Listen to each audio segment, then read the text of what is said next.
What's up, savages? Do you like chaos? Do you like loud noises? Do you like the fact that someone can talk shit to someone else? If so, you're gonna fucking love this episode. Ladies and gentlemen, welcome to Gandhi's Thoughts, brought to you by My Nutrition. I am Gandhi, and today I am going to be talking about an announcement that is so stupid, so unfathomable, which of course means without fathom, according to the dictionary, that I can't even wrap my mind around it. It has me so mad. And it doesn't even involve me, but it involves people getting screwed over. That's what makes me mad. I am, of course, talking about the fact that AGL has announced that they are canceling their 10K event. Now, for those of you playing the home game, AGL 10K is supposed to be next weekend. That gives them a week to fucking say, oh my god, guys, we fucked up. We can't have the event. It's all a lie. Enjoy spending $400 on this plane ticket and $50 a night in this hotel. Fuck you and your money. No one likes you. Sweet. That's what we like to say. You're supposed to be a league for the community, and you don't even try to find a different venue. You can't tell me you can't find some shitty motel that at least the players who are there can compete in the event for the money you guaranteed. Whatever. We're not getting into that. Okay. First, I'm gonna dial everything back here about a couple weeks, and I'm sorry, I'm very pissed. We're gonna dial everything back here a couple weeks here. Now, a couple weeks ago, everyone knows that AGL 10K is supposed to be a guaranteed $10,000, which normally means about $5,500 for first place, and then tailors off. But regardless, that means no matter how many teams show up, that prize money is going to be there, and they were able to get that money from their sponsors. Okay. I don't know why I put quotes there. They have sponsors. They have partners or whatever. But they were able to get that money because of that. So, 3 or 4 weeks ago, they decide that, oh, well, we don't have that many teams attending our Halo 4 event. Let's see if the community wants to, I don't know, play Halo 3. So, obviously, there's already about 8-10 teams who have signed up for the Halo 4 event. And they go, shit. The community is obviously going to pick Halo 3 because not that many people actually like playing Halo 4. So they take it to a Twitter poll. Now, of course, what a Twitter poll is companies do the retweet for blank, fill in the blank, very sly fox show. And normally, here's your tidbit. Whatever you think is going to be the preferred. So, like, let's say if you were to do retweet for Chipotle, favorite for Qdoba, right? Whichever one you think is preferred, you want to put it the retweet so everyone sees your tweet. Right? They're sly social media gurus. Anyways, so they put retweet for Halo 3, favorite for Halo 4. Suffice it to say, it did not go well for Halo 4. I think the total was 460 to 80. So Halo 4 didn't have the best of luck. So they decide, okay, we're going to have a Halo 3 event. But don't you worry your little hearts, all of you players who have bought Halo 4 team passes. We're going to have a one-day event for you guys. And we have no idea how much prize money you're going to get, but by all means, pay the exact same amount for a one-day event as you would for a full weekend. Nice. Good going, AGL. You guys really care about people. So, they switched the game over, okay? Keep in mind, throughout this entire time, they were leading the community to believe that they were actually going to be having this event at a LAN center.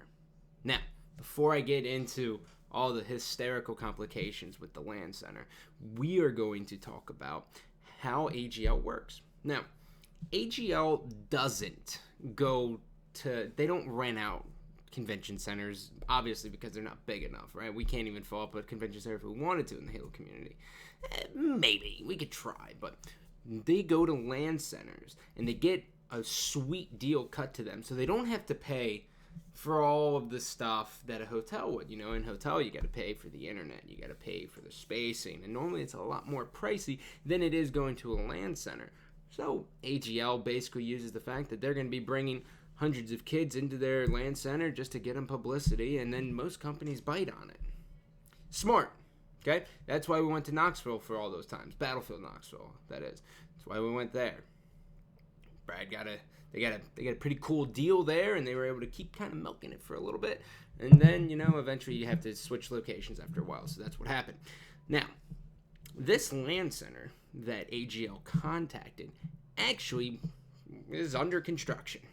It was going to be a stretch to see whether or not they can hold the land there, and they fucking literally go, well, it's a stretch, fuck it.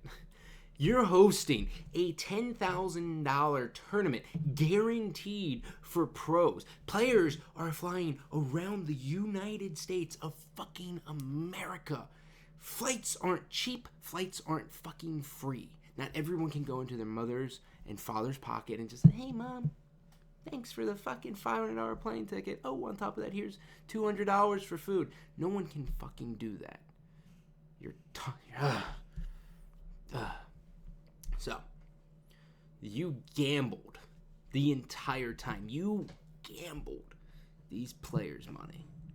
And it's not even that you use that money to rent out the convention center. You actually you were just like, oh, well, basically, translation, just for you guys playing at home, basically they said, hey, we're hosting a hypothetical event, and you guys should all buy plane tickets for a chance to win this money that you may be able to play for if the land center's built. Now, fast forward a couple weeks here. Well, we're using 4 weeks. We're going to go up to week 2. Okay? Week 2, I had my buddy, Tyler Hoyt. Everyone knows him as Diesel. Great guy. Good person. Big fan of his coaching as well. Tyler Hoyt's a really, really good friend of mine. I had him call the land center just to see what's going on. If the event's actually there, because, we were hearing so many different stories about whether or not, the event's happening or it's not happening. So we do some reconnaissance work, and they said, no, there's absolutely no way there's there. Now, here we are, okay? So they hear that information, and they go, okay, guess we have to get a convention center. Awesome. On top of that, they have no stations of their own. They have none. They try to go to land centers and get DLC codes free from 343. If they had their own stations, they would have never had to worry about any of this. Marvelous, isn't it? Absolutely marvelous. Now, so they have no station, so now they have to contact the great people over at UGC. And UGC obviously is going to say yes because they actually give a shit about the Halo community. They go, okay, yeah, we'll provide your stations. Don't worry about it. Contact them. And now it's up to them to get a convention center. So they work with a hotel and they try to figure it out. And, well, they gave it one shot. And that one shot was, hey, we can't give you enough power. And then on top of that, it's going to be $700 a day for internet. And Brad goes, oh, we can't fucking afford it. Oh. That's on you, motherfucker. This is your fault. Not anyone else's. It's not that land center's fault that you suck at planning. It is not the fact that it goes over budget. This is on you as a complete failure. You had one job, deliver an event. You don't have to screw these kids out of money. And I'm not even talking about kids. I have all my freaking friends are in the Halo community. I'm not talking about anyone else. I'm talking about my fucking friends, right? You have one job, and that's to put on an event, and you're not even gonna go to some back-ass hotel where you can get a convention center for cheap because you just want to stream. Well, hey, buddy, the players just want to play, and they have $10,000 that you marketed. The simple fact is this. You guys deserve zero credibility after this. In fact, I don't know why anyone would ever attend your event after this. Especially when you break it all down. When I break down your whole business model with everything and how often you cancel events and how many false promises. You guys remember AGL Wired? When I put all of that together, I can't believe you have any support from anyone. Now, with that said, my sincerest feels to everyone out there who has been affected by this. I think it's fucked up. Because you know why? You're not gonna... I guess you can maybe refund your flight. I have no idea how that works. I've never had to do that before because the events I go to actually happen, right? They actually exist. God, Ghost Ayami, Shockwave, I pray to God you guys did not buy your own flights. I really don't. Hope... oh my God, this is such a nightmare. So, AGL, you will forever be known as the league who completely failed when they were given one job to host an event. All because you couldn't take advantage of another LAN center and you actually had to go into your pocket, you money-hungry bastards. Other than that, I love you, but I don't love you. Take it easy.